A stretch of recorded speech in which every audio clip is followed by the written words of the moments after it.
Speaking for us this morning is a good friend of mine and Becky's, Jackie Kaschel. Jackie serves as the director, in fact, the founder of Peace Ranch here in Traverse City. But Jackie's not here to talk about Peace Ranch this morning. She's here to share her life story. It's an incredible story of redemption and hope, and I hope that you're encouraged by God's work in Jackie's life and all that he continues to do in her life. So, Jackie, thank you. All right. Well, oh boy, this never gets really easier. Thank you for inviting me this morning. I'm really honored to be here and honored to share. It is interesting that I'm 58 years old, and I keep learning more. I'm learning more about the goodness of God. And part of that is he keeps unveiling his truth about him and his truth about me. And fortunately, his truth is wonderful about him because the truths about me are not so wonderful. And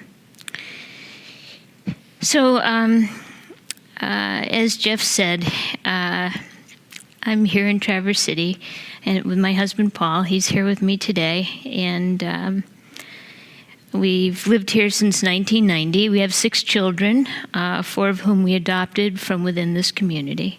We've been missionaries.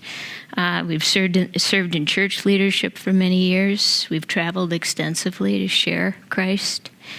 We're well educated, and we've founded 2 Christian ministries in Traverse City. We just sound like the best thing since sliced bread, don't we?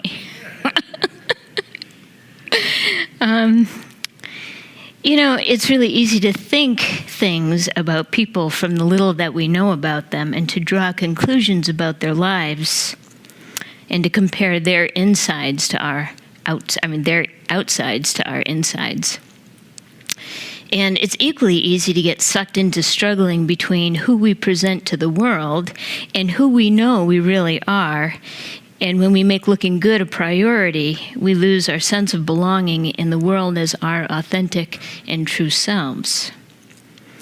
In order to keep from becoming an empty shell, we have to wrestle with the process of accepting who we are so that we can belong in the world as our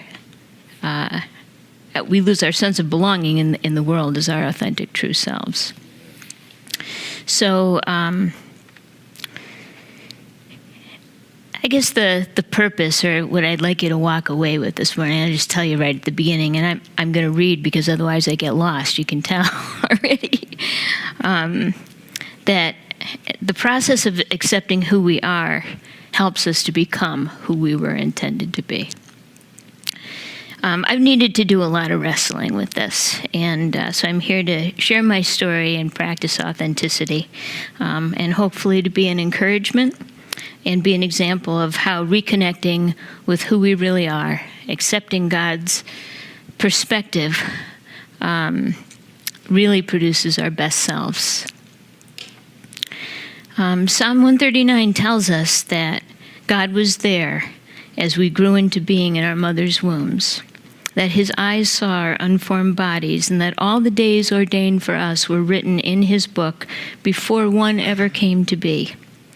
Jeremiah 29:11 tells us that God says he knows the plans he has for us.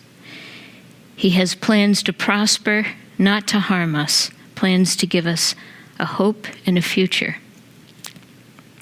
I was born in 1960, and I spent my few months in an orphanage.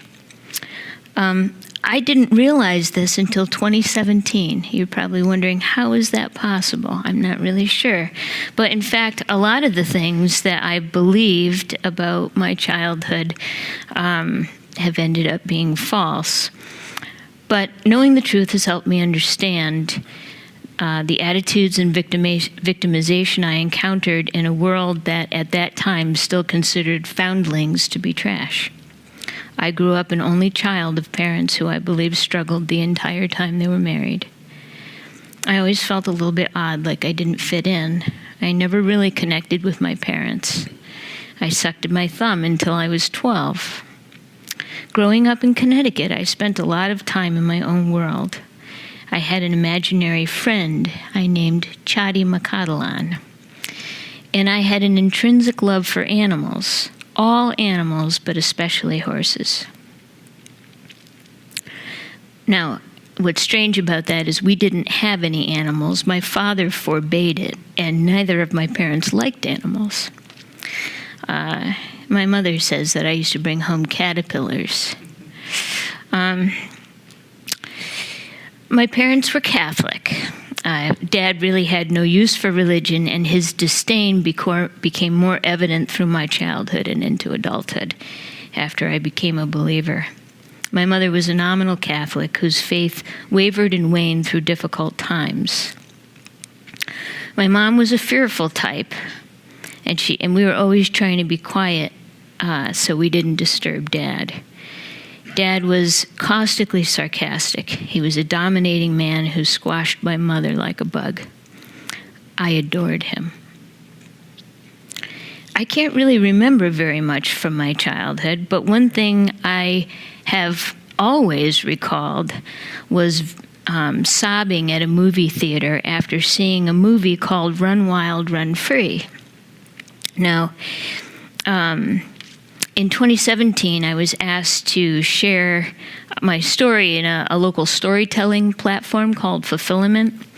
And so all I remembered was sobbing at this movie, but I had no memory of what it was about or anything. And so, in preparation, Paul and I found it and we watched it. It came out in 1969, so I was 8 when I watched it. The story is about a 10-year-old boy, the only child of parents, who couldn't understand his passion for animals and being outdoors. He meets a kindly colonel who understands his connection to nature and mentors him.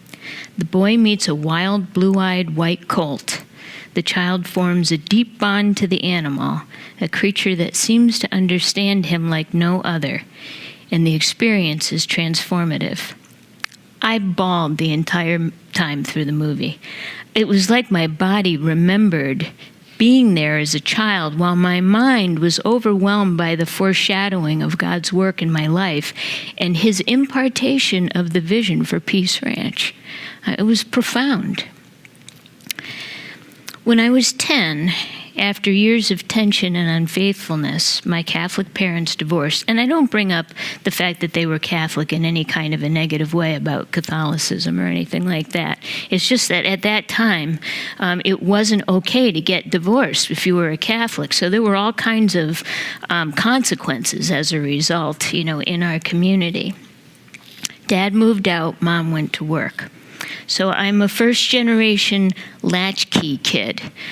There were no programs for children at that time. There was just nothing. So you were home by yourself. There was no family. I had no sisters or brothers. It wouldn't be legal anymore. My mother boasts that I could cook a four-course meal by the time I was 11. I always chide back. I had to learn to cook or starve. I watched the Waltons and the Brady Bunch, longing for family and belonging. My parents' divorce punctuated a deep sense that I was unlovable. Without the safety of a stable home and starved for attention, I was a sitting duck for all kinds of predatory individuals. They lived next door, across and up the street. No matter where, they seemed to find me. Dad remarried when I was 12, Mom when I was 14. I was drunk at my father's wedding. I never became a part of their new families. I believed I didn't fit in. I became an addict early in my teens, using pot, pills, psychedelics, and finally cocaine and heroin. My life was wildly chaotic and dangerous. At 15, I ran with gearheads and motorcycle guys. I was kidnapped and badly beaten just after my 18th birthday and dove deep into opioid addiction. Of course, back then nobody knew about post-traumatic stress and all that other stuff, but the terror of that night haunted me for many, many years, and I trusted no one. My first drug rehab was when I was 19. It didn't work. And I was in and out of programs for the next 3 years. By 21, I had no hope of ever getting clean. My mom became a believer after years of searching and trying out all kinds of strange spiritual things. One day she was telling me about Jesus and stuff, and I just lit into her. I was like, quit trying to convert me, for heaven's sake. And she said, I'm not trying to convert you. I'm just trying to share something that's meaningful to me. And she did seem happier, like she did seem, I don't know. And it just struck me. I don't know why, but it just sort of struck me. When I was 22, I was in a program because excessive use of cocaine had made me really paranoid and kind of borderline psychotic. And so I spent an extended time in a psychiatric drug rehab. And during this time, my mother brought her pastor to visit me. He wasn't anything what I was expecting. He was a really big, tall, kind of looked like a gorilla, like just a big football guy, like about that wide. And it reminded me of a poster that I had on my wall. It was this big bear, it was kind of like a hairy bear, and not a bright-looking bear, but just big. And he had his arm like this, and under his arm was like a little squirrel or something, and it kind of looked like this, and there was like a little like that. So Herb shared the gospel with me, and it wasn't a religious thing to me at all. I did not have any question that I was a sinner, and I was sure that I couldn't change my life. And so I figured if Jesus wanted to give it a try, that he could go ahead. And really, that was how I received Christ. Yes, I really want my life to be different, but you're going to have to do it, because it's not going to happen with me. I left the program and continued my life as a street junkie, running cons to get what I needed. I smoked 3 packs of cigarettes a day. During this time, I occasionally read a Bible that had been given to me years before. Actually, it was given to me by a guy who was walking around when I was skipping school, and he was down at the Hamden Mart, and he was just like a newly converted Jesus guy with long hair and stuff, and just telling people about God's love, and somehow I ended up with a Bible, and anyway, so I had it. And so I would read it occasionally, usually in the middle of the night, because I could never sleep. And I was reading these words in Romans 7. We know that the law is spiritual, but I am unspiritual, sold as a slave to sin. I do not understand what I do, for what I want to do, I do not do, but what I hate to do, that's what I do. If I do what I don't want to, if I do what I do not want to do, I agree that the law is good. As it is no longer I myself who do it, but it is sin living in me. For I know that good itself does not dwell in me, that is, in my sinful nature. For I have the desire to do what is good. They're out of order. Aha, here it is. But I can't carry it out. For I do not do the good I want to do, but the evil I do not want to do, this I keep on doing. Now if I do what I do not want to do, it is no longer I who do it, but it is sin living in me that does it. So I find this law at work. Although I want to do good, evil is right there with me. For in my inner being I delight in God's law, but I see another law at work in me, waging war against the law of my mind and making me a prisoner of the law of sin at work within me. What a wretched man I am. Who will rescue me from this body that is subject to death? I felt the grasp of death tightening its grip on me, and I just knew that I was dying. Not long after that, I learned that I was pregnant, and I had had 2 abortions. That was the decade of I Am Woman, Hear Me Roar, and we gained the right to get abortions, and so we did. I was 15 and then 17 when I had the next one. So I didn't have any fear about doing it. I was sitting in the shooting gallery one day, and that's where it's just like the movies. It's a burnt out, down in the projects somewhere where you go and there's a bunch of junkies sitting around using dirty needles to get off. And I was there one day and I was waiting, and there was a girl there that had a kid with her. And a lot of time, people that use regularly can't use just the regular veins anymore, so we get off in weird places. And so she was trying to get off in her neck, and the child moved, and she just whacked that kid. And there was something in me that hurt when that happened. And I thought, is that going to be me? This is the first time that I can remember having a conscious thought about someone beside myself, or even thinking that that was a life. And I decided to keep my baby. Which all sounds wonderful, but I didn't have a plan or anything. I was tired, but I never slept. I was running, but I didn't know where I was going. I was just trying to keep breathing. I was getting tired, and so I hocked my stepfather's entire gun collection just because I was too tired to do anything else to get money. And I got arrested again. I had a record a mile long, and my chances were used up, and so I was going to prison. I think I skipped another page. I think that's okay. I had been to prison once for a week, and I remember thinking it was probably a good thing because I had a break from life. That's how weird my life was.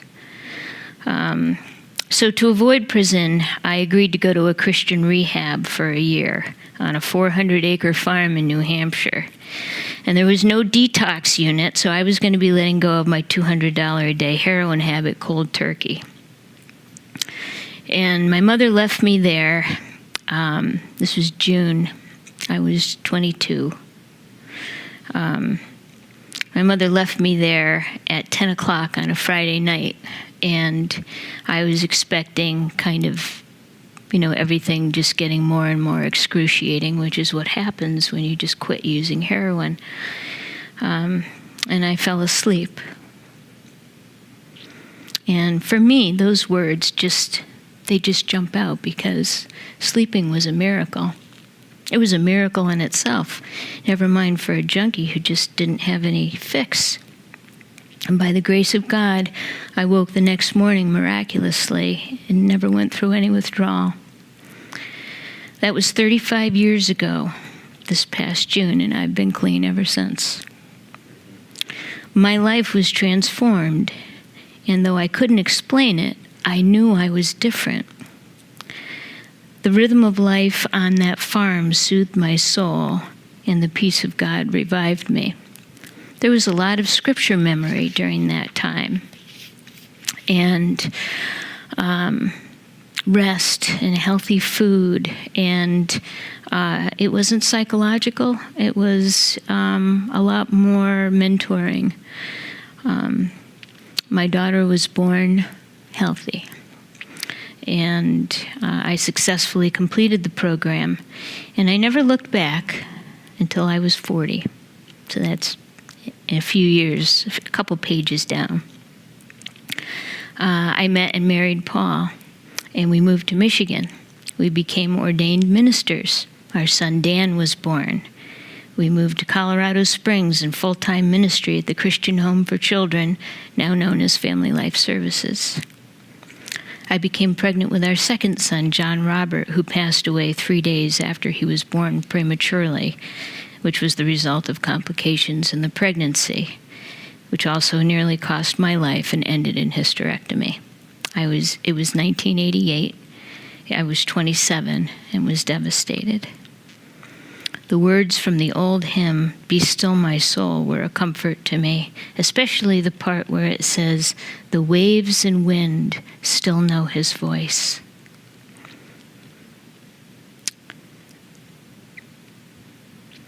Another thing that was a great comfort was the garden I had planted in the spring that reminded me to keep on living. In 1989, we came to Traverse City to work at a Christian counseling center. In 1990, we founded Paraclesis Incorporated to provide professional Christian counseling services to all in need, regardless of their ability to pay, through Forest Lakes Counseling, and Paul still does that today. I got my master's, and Paul got his doctorate. I received a complete pardon from the governor of Connecticut, erasing my entire record completely.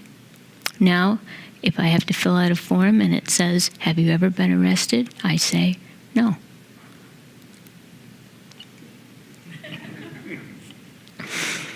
In 1993, and let's see, 1990, I'm thinking that was probably around 91 or so, but it was the first time I'd ever started voting when I was like 30 years old. Because when you're a convicted felon, you can't vote. In 1993, we started to attend Church of the Living God. It was really an odd transition for us because we had attended conservative Bible churches. But their focus was on outreach and missions and working in the community, and that was a real draw for us. We ended up becoming part of the leadership there. I joined the worship team and eventually became a worship leader, which I still do. And also on the missions committee, which I ended up leading. Paul and I joined the pastoral leadership and eventually served in the eldership. We homeschooled our 2 children, and life was good. It was through our involvement in missions, actually, that we decided to adopt. And we went through the training at Child and Family Services. And in December 1995, we fostered and then adopted 3 little girls, 4, 2, and 5 months, who had been severely traumatized. At first, we tried to envelop them into our lives, but what we really ended up needing to do was rebuild our lives around them and their needs. One summer night, Paul expressed he felt like our table wasn't full enough. Now, we had 5 kids at the table at this point. Just saying. But I say it that way, you know. The Lord leads us in interesting ways, and sometimes it's just kind of a, you know. So that was in 1999. So we started to talk about it, and Paul and I went back to Child and Family Services and opened our home study in October 1999 to explore adding another child to our family. In April 2000, we learned our girls had a sister. She had been born October 3rd, 1999. Whew, it still gives me goosebumps. Tori came to live with us in September that year. We were doing our best. You know, you would think a couple of people with advanced degrees in counseling would be able to, you know, we'd have this all sewn up, but it was very hard. In 2001, we really needed help. You know, I don't know if it was exactly in 2001, but it came to a point where we just really needed help. They had a lot of trauma-driven behaviors. You know, when they came, I think we thought like everybody else, you're going to love them and you're going to provide structure and, you know, healthy whatever, and they're going to kind of come along, and they didn't. They were struggling. They needed supervision constantly, and it was, and they weren't safe. They weren't safe by themselves. They weren't safe with other people. And the things that they needed it was so hard to be feeling like we were providing adequately for them. And it was a really difficult time. It was a very difficult, strenuous time in our family and in our marriage. But the thing that probably became the straw that broke the camel's back, so to speak, is that our senior pastor left, and it didn't go well. To this day, I'm not really sure what happened. But looking back, personally, what I realized is that it began to awaken abandonment issues in me that were long buried. And I sometimes think, maybe it would have been better if I just had known all this stuff, because all of a sudden, I was 40 years old, everything started to unravel for me. And I had a period of time where I was like, why can I have known this stuff ahead of time? But I realized that I really needed years to recover to get to a point where I could start to grapple with some of the issues that were created in my childhood. So like I said, I felt like I was unraveling. It's like a little thread, and you pull that thread, and all of a sudden, the whole thing is coming undone. I clung to verses. I'm so thankful that when I was at his mansion that I had memorized chapters of Scripture, and I clung to verses like Isaiah 54, though the mountains be shaken and the hills be removed, yet my unfailing love for you will not be shaken, nor my covenant of peace be removed, says the Lord who has compassion on you. The leadership relationships were becoming strained because of all that was happening in the church. We had adopted a Be Authentic theme as part of our mission. And so we were being authentic in the leadership together. But as I started to share some of the things that were coming up for me, it caused struggle. There were the things that were coming. I just shared some of my story, and it's probably, it's not like everybody's story. And some of the things that I was sharing that were coming up for me were not like your everyday story. And it caused problems in relationships. In 2003, we moved out to Hoosier Valley to build a family farm, and we did this for our kids. It was part of answering the question about how do we help our children. And because we knew about his mansion and the work that was done in the context of a working farm, we felt like this would be helpful. And it really was. The experience with the horses helped us develop family relationships and help the kids develop self-management and find more purpose in their lives. And being there was good for us too, but for me, it wasn't enough. The relationships at church were never resolved, and they were the most significant relationships I'd ever had. I had no relationships from when I was a kid. I had no family ties. These were the people that I knew, that I was invested in. We raised our kids together. We ministered. We played. We worked. And so because there was this rift, every Sunday I felt like I was lying. I led worship and study groups and encouraged people to risk sharing who they were so they could grow in Christ, while I felt rejected by the people I loved and respected. I felt abandoned as they withdrew in relationship, and I felt targeted and pursued by their pointing fingers. Now, I want to say, this is a small community. I'm not meaning to say anything about anybody else. I'm saying what the series of circumstances erupted in me. That's what I'm trying to communicate. The pain of my childhood was in my face, and the strain on our marriage was significant. I wanted to get help, but at the time, Paul was not very supportive, and we grew distant, and I felt desperate. Also during this time, I was working with horses, and it was a great comfort. I loved it. It turned out I had a knack for working with troubled horses and connected with a local rescue and the director, who was a believer.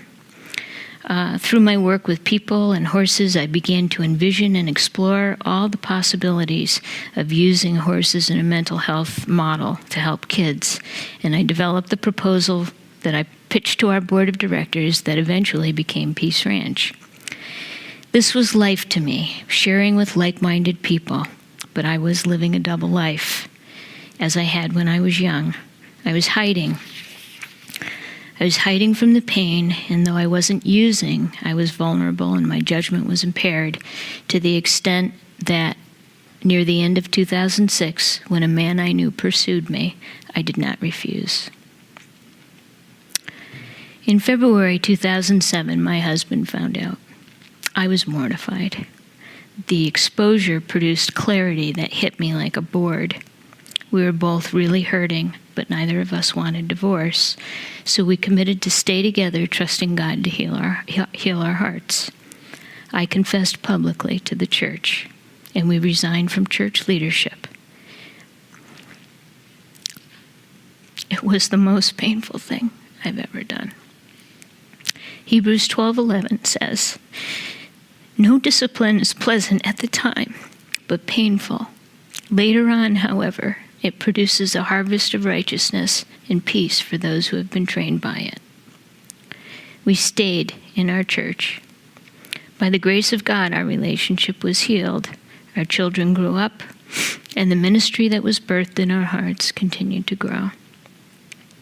In 2010, Peace Ranch became a legal outreach of Paraclesis. Paul and I were going strong, and though our kids continued to struggle, the strength of our relationship enabled us to continue through some really rough times. Last year, after 33 years of parenting, our youngest child moved out, and we live home with our 2 dogs now. All of our children have struggled in one way or another, but we all have relationship together, and healing is continuing in all of our lives. Also, last year, Paul accepted the call back to eldership at Church of the Living God, and I with him. Though at the time it was painful for all of us, so many over the years have thanked us for staying. They've had a front row seat to witnessing God's promises to heal us and to work in us, no matter what happens. This is actually the first time outside of our church that I've shared that experience. And the reason why I feel like it's important is no matter what we're dealing with, God is faithful. It's important. We all live like in our own lives, in our own heads. We don't always have the opportunity to really know what other people are going through. And like I said at the beginning, it's so easy to imagine what other people are like and to think that our situation is so different. And our situations are different. We're all very different people. But it doesn't matter. Our God is one, and He is the same, and He is faithful. And there's nothing that God will not do to fulfill His purpose in us. God is not looking to produce trophies, shiny statues depicting His successes. He is doing a transformational work in His church, in us. And He's producing fruit in us and readying us for eternity. We are overcoming by the resurrection power that raised Christ from the dead and our stories of redemption. Each one of us has been created with intention, God's intention. And the circumstances we've encountered, although varied, are opportunities for the grace of God to heal and sustain us until safely home. His eternal intention, motivated by His love, will prevail. We won't have all the answers this side of heaven, but our God will be with us every step of the way until we do. May the peace of Christ, which passes all understanding, be with you. Thank you.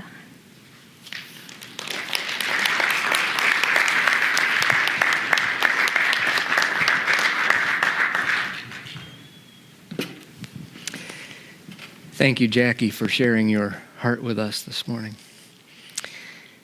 We've just come through the Christmas season. And in that season, we celebrate the coming of the one who is Emmanuel. In fact, that was the name of our sermon series this year during Advent, Emmanuel. God is with us.